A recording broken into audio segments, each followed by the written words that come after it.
The Lighthouse Keeper's Haunting Secret. A Chilling Tale of Redemption. Chapter 1. Whispers from the Abyss.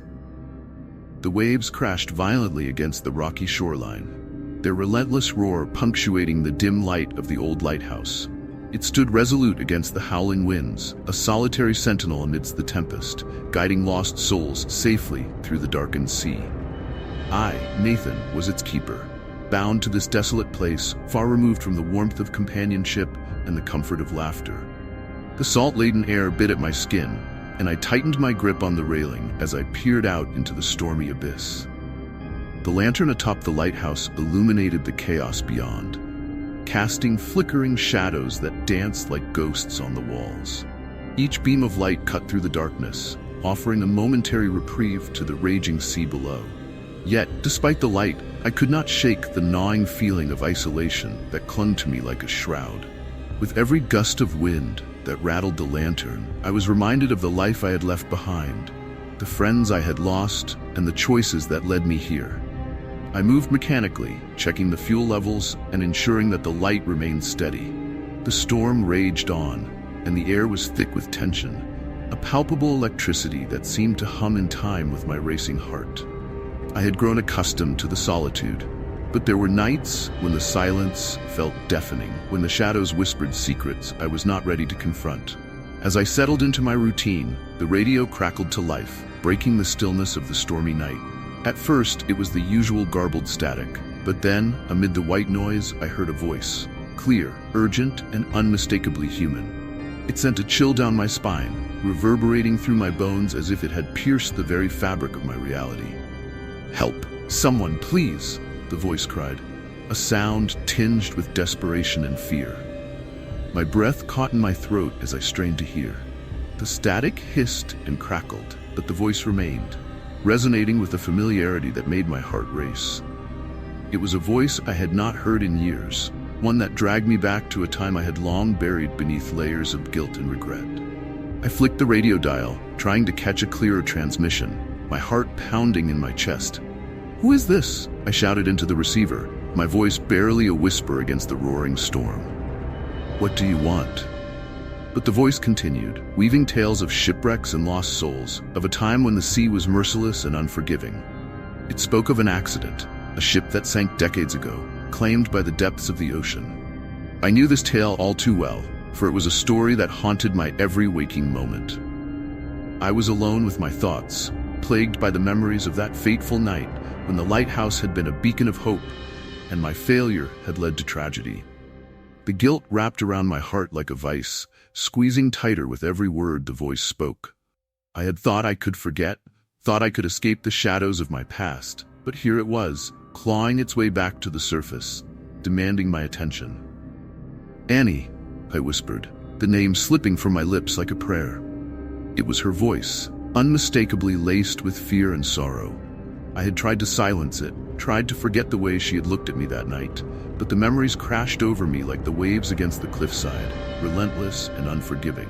I staggered back, the realization hitting me like a cold wave. The radio fell silent for a heartbeat, and then, "Nathan, help me." The transmission wavered, a haunting echo that sent a shiver coursing through my body. The connection was growing weaker, but I could still feel the urgency in her words. "Annie!" I yelled, desperation tinging my voice as I gripped the radio tightly, my knuckles white against the fading light. "What happened? Tell me." But the static swallowed her response, and a heavy silence descended like a shroud over the lighthouse. Suddenly, the radio sputtered one last time before going dead, leaving me in oppressive quiet. I was left alone with the howling wind and the crashing waves, the darkness closing in around me. The weight of her voice hung heavily in the air, demanding to be acknowledged, and I felt an overwhelming urge to investigate the truth behind those haunting words. My heart raced, a mix of fear and determination coursing through my veins. I could not allow this to remain unresolved. The storm outside mirrored the tempest within me, and I knew that I had to confront the shadows of my past before they consumed me entirely. Chapter 2. Shadows of the Past.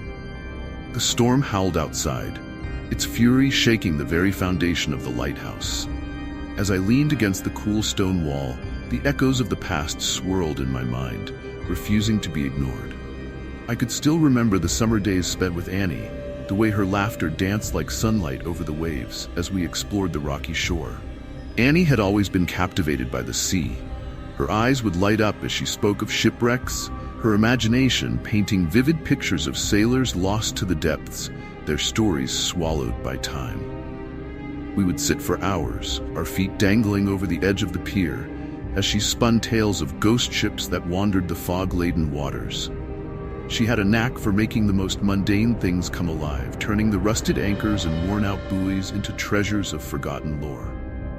I could see her now, a child with wild hair and a spirit as free as the ocean breeze. We had made a pact back then, an oath to become explorers of the unknown, uncovering the mysteries hidden beneath the waves.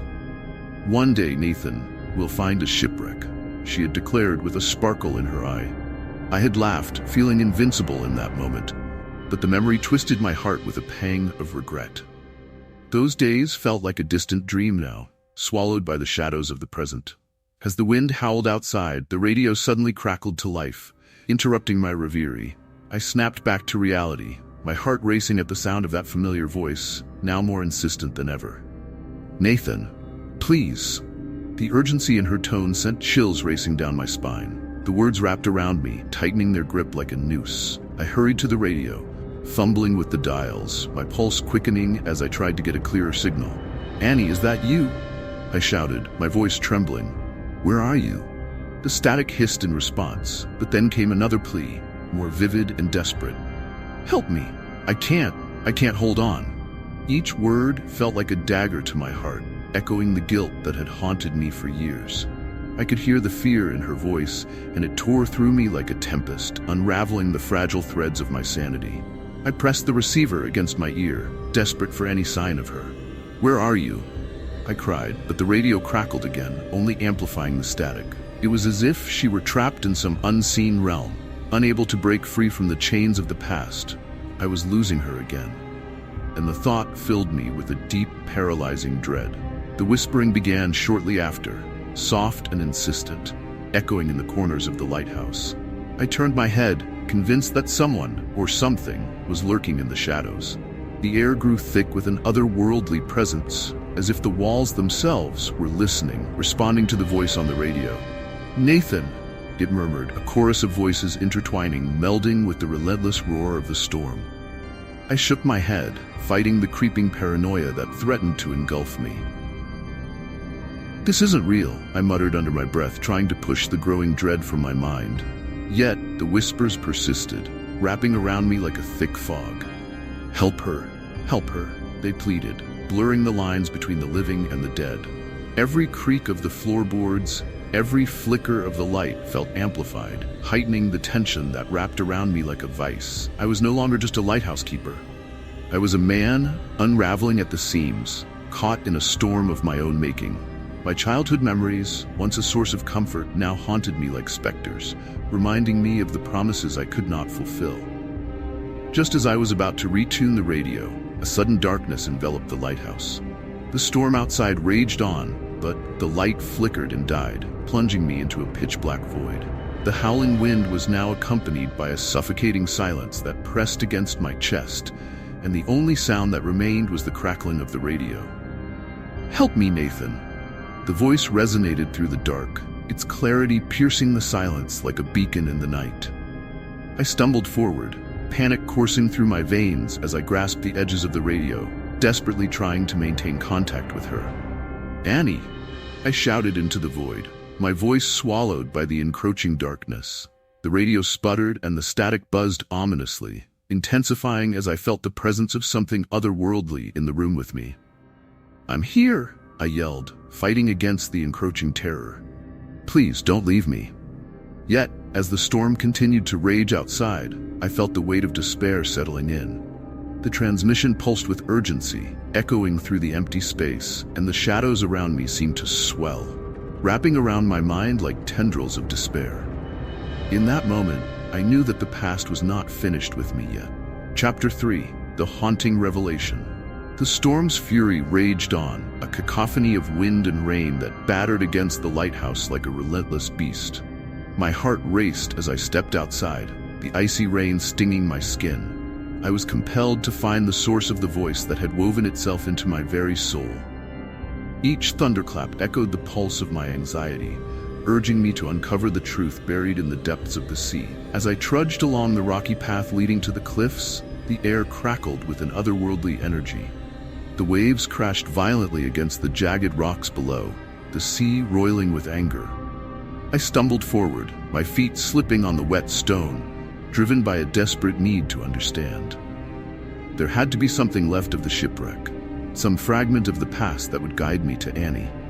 As I approached the cliffs, I could see remnants of the wreckage littered along the shoreline, twisted pieces of wood jutting out like skeletal fingers reaching for the sky. The storm had unearthed secrets long buried, and as I knelt to inspect the debris, an unsettling chill raced down my spine. A deep sense of foreboding enveloped me, and I felt the whispers of the past pulling at my consciousness. Suddenly, the voice returned, now clearer, more defined. "Nathan," it beckoned, weaving through the howling winds. I strained to listen, a shiver of recognition coursing through me. "Help me remember." In that moment, the world around me shifted. The storm faded into the background, and I found myself in a dreamlike state. The scene before me changed, and I was transported back to a sunlit day, standing on the beach with Annie. Her laughter rang out like music, but this time there was a heavy weight in the air. "Nathan?" she called, her voice echoing with a strange urgency. I turned, my heart clenching at the sight of her. She stood there, her hair whipping in the wind, eyes filled with a haunting intensity. "You need to remember what happened during the wreck. It's all connected." "Annie," I stammered, reaching out to touch her, but she faded like mist before my fingers could grasp her. "What do you mean?" "Betrayal," she whispered, her voice merging with the wind. "You need to confront it. The truth lies in the depths." The ocean behind her churned ominously, and I could feel a presence lurking beneath the surface, something ancient and malevolent. With a jolt, I found myself back on the cliffs, my heart pounding in my chest. I struggled to regain my bearings, the reality of the storm crashing down around me. But just as the weight of despair began to settle in, the voice returned, this time more powerful, tinged with a sense of accusation. "Do you remember me, Nathan?" The voice, gravelly and commanding, sent tremors through my core. "I am Captain Elias, the one you betrayed." The captain's name reverberated in my mind, unlocking a floodgate of memories long buried. I could see the ship, a grand vessel, proud and strong, sailing across the horizon. But that image was quickly overshadowed by the chaos that followed. I had been there, caught in the tumult of the storm. My actions had led to disaster, and now that truth crashed over me like the waves below. "Captain Elias," I began, but the fury in his voice drowned out my words. "You allowed us to perish," he roared, his tone echoing the anger of the storm. "You were meant to help, yet you turned away. Now I demand retribution." Guilt washed over me like a tidal wave, submerging me in a sea of regret. The whispers of the dead echoed in the storm, each one a reminder of the lives lost, the promises unfulfilled. I had tried to save them, but my fear had silenced my resolve. "No, I tried again," my voice trembling as I faced the spirit of the captain, his figure looming over me like a specter. "I didn't mean for any of this to happen." "Your inaction sealed their fate," he hissed, and I felt the ground beneath me shift, mirroring the turmoil within. "Now the sea demands a reckoning. We are bound by the past, and I will not rest until justice is served." The wind howled in agreement, and the storm intensified, dark clouds swirling ominously above. Lightning illuminated the scene, casting jagged shadows across the cliffs, as if the very earth was reacting to the weight of the captain's words. My heart raced, a drum echoing in the silence that followed. I was standing at the precipice, both literally and metaphorically, on the edge of uncovering a truth that could shatter everything I thought I knew. Just as the weight of despair threatened to consume me, a thunderous crack echoed through the air. I glanced upward, the storm reaching a crescendo, and a blinding flash of light tore through the sky, illuminating the captain's vengeful visage. In that moment, I knew I had to confront the horrors of that day and face the judgment of the souls lost to the sea. As the winds howled, I could feel the storm mirroring my inner turmoil, the elements clashing in a violent dance that echoed my guilt. The voice of Captain Elias rang out once more, fierce and unyielding, sending chills down my spine. "Prepare yourself, Nathan. The sea never forgets, and neither do I." The storm raged on, a reflection of the battle within me. I was trapped between the shadows of the past and the darkness of the sea, and the only way to find peace was to confront the very truths I had tried to bury. As the waves crashed against the cliffs below, I braced myself for the confrontation that lay ahead. The truth was waiting, and I could no longer hide. Chapter 4, Descent into Madness. The relentless storm outside mirrored the turmoil brewing within me. As I paced the lighthouse, each corner of the room felt like a prison, closing in around my mind. The weight of the radio sat heavily on the table, an unyielding reminder of the voice that haunted me. The transmissions had become more insistent, echoing through the cramped quarters of my lighthouse, drowning me in a symphony of despair. "Help us!" The voice crackled with desperation, weaving through the static. I could no longer discern where the echoes of the past ended and my present began. It was as if the shadows of the shipwreck had materialized, drifting closer with each pulse of the storm. I felt eyes watching me, specters lurking in the corners of my consciousness, whispering the unspeakable truths that I had long tried to silence. With trembling hands, I reached for the radio, my heart racing as I prepared to confront the darkness that beckoned me. The air was thick with anticipation, the very fabric of reality beginning to fray. "What do you want from me?" I called out, my voice strained as it fought against the wind howling outside. Silence filled the room, a brief respite before the voice returned, sharper and more defined than before. "You know what you must do, Nathan," Captain Elias's voice echoed, dripping with accusation. "You've avoided the truth long enough." A chill crept up my spine, and I gripped the table to steady myself. "I didn't mean to leave you there," I thought. I paused, the words choking me as memories surged forth like tidal waves. I had thought I could save them, but fear had paralyzed me. I was just a boy? Just a boy? The captain's voice was a thunderclap of fury. "You were entrusted with lives, and you chose to abandon us to the depths. The ship was lost because of your cowardice." As his words sank in, I felt the ground beneath me tremble. My mind raced, flooded with fragmented memories. I remembered the ship, its grandeur and strength, the laughter of the crew mingling with the scent of salt in the air. But those memories twisted into nightmares, shadowed by screams that echoed in the recesses of my mind. "Annie?" I murmured, her image flashing before me, her face pale, eyes wide with fear. I had promised to protect her, to never let her fall into danger. Yet when the storm hit, I had run, leaving her to face the fury of the sea alone. The guilt tightened its grip, suffocating me, as if the weight of the past had manifested into a physical burden I could not bear. "Remember her?" the captain prodded, his voice slithering into my thoughts. "She called for you. While you cowered, she perished, lost to the darkness of the sea. You must confront the truth, Nathan. Your soul is shackled by your own failure." The radio sputtered, the static rising to a fever pitch, each crackle intensifying my anguish. "I'm sorry. I didn't know what to do," I shouted, desperation clawing at my throat. I was just trying to survive. Survival at what cost? The captain's voice was unrelenting, a force that pushed against my sanity. "You sacrificed us for your own fear. You must accept your part in this tragedy, or you will be consumed by it."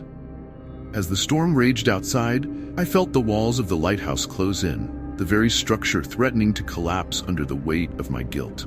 The shadows danced around me, whispering secrets I had tried to bury deep within. I sank to the floor, the cold stone grounding me as the reality of my actions crashed down like waves upon the shore.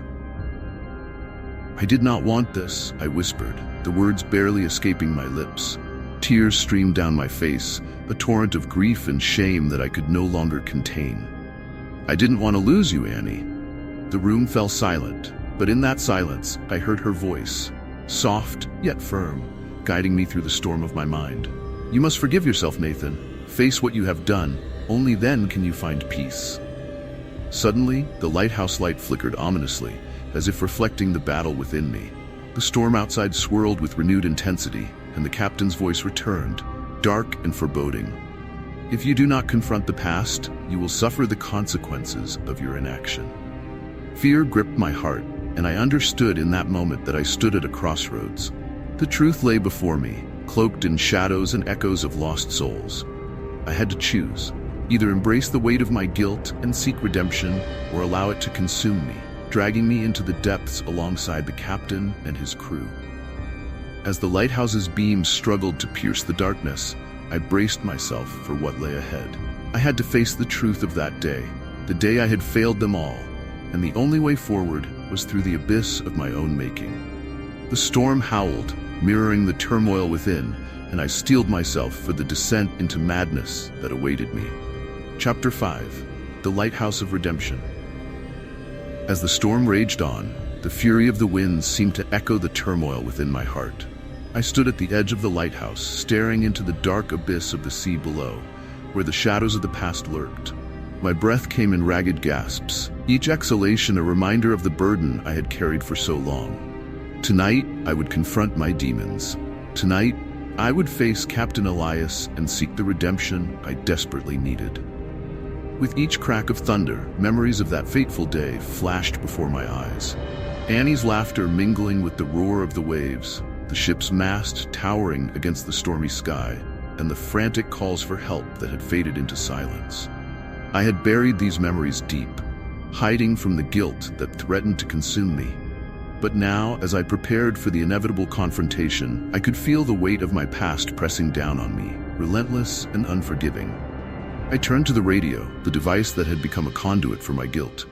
"Captain," I spoke, my voice steady despite the fear surging through my veins. "I'm ready to talk. I can't keep running from this." Static filled the air, the tension thick enough to cut with a knife. Then, like a ghost rising from the depths, the captain's voice emerged, sharper and more resolute than ever. "You've finally chosen to face me, Nathan. Do you truly understand what that means?" "I do," I replied, heart racing. "I've avoided the truth for too long. I have to own up to what I did or didn't do. I abandoned you, your crew, and Annie." The winds howled outside, the storm's fury intensifying as if the very elements were responding to our exchange. "Do you seek forgiveness?" the captain pressed, his tone both commanding and mournful. "You must first confront the impact of your cowardice. Only then can you hope for absolution." I felt the tide of emotions swell within me, shame, regret, and a flicker of hope. "I can't change what happened, but I want to acknowledge my part in it. I was terrified and ran away instead of helping. Annie trusted me, and I failed her. I've carried this guilt like a curse, and it's time to set it down." The radio crackled again, and the air felt charged with energy. "You have taken the first step, Nathan, but do you truly understand the pain your actions caused? The echoes of that day resonate still, like a bell tolling for the lost." "I know," I whispered, tears blurring my vision. "I have lived with it every day, every moment in this lighthouse. The isolation, the memories, the guilt, it has haunted me. But I want to remember Annie not as a ghost of my failures, but as a light that guided me through the darkness." "Then let her memory guide you now," the captain urged, his voice softening. "Face the truth of that day, embrace the pain, and find closure. It is the only way to free yourself from the shackles of regret." As his words sank in, I felt the storm outside begin to wane, the wind calming to a whisper. The crashing waves became a gentle lull, and I realized that the tempest within me mirrored the turmoil in the world outside. I closed my eyes, allowing the memories to wash over me, not as burdens, but as lessons. In my mind, I saw Annie's face illuminated by the light of the lighthouse, her smile radiant and hopeful. "You can't run away forever, Nathan," she seemed to say. "You must face the truth to find peace." With a deep breath, I opened my eyes and addressed the captain once more. "I acknowledge my role in the wreck, in the loss of your life and the lives of your crew. I can never undo what was done, but I can learn from it. I can honor your memory, and I promise to share our story so others may understand the weight of fear and responsibility." A moment of silence stretched between us, the air thick with anticipation. Then the captain's voice, though tinged with sadness, carried a note of acceptance. "You have found your courage, Nathan. With this acknowledgement comes the possibility of forgiveness. Release the burden you carry and allow the light to guide you home." As I accepted his words, a wave of relief washed over me. The storm outside began to dissipate, the clouds parting to reveal the first light of dawn.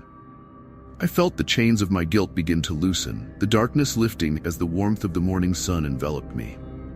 "Thank you," I whispered, my heart lightening as I prepared to embrace my future. "Thank you for helping me find my way back." In that moment of clarity, the radio crackled one last time, the captain's voice a gentle echo. "You are free now, Nathan. Live your life fully and carry our story with you. This is not an end, but a new beginning." As the first rays of sunlight broke over the horizon, casting a golden glow upon the lighthouse, I understood that my journey was not just about seeking redemption, but about honoring the past. I would carry Annie's memory and the lessons learned from this place, transforming my pain into purpose. With newfound resolve, I prepared to leave the lighthouse behind.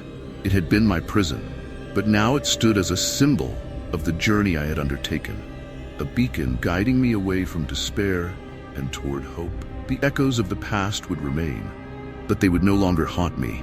They would empower me to face whatever lay ahead. As I stepped outside, the air was crisp and clean, filled with the promise of a new day.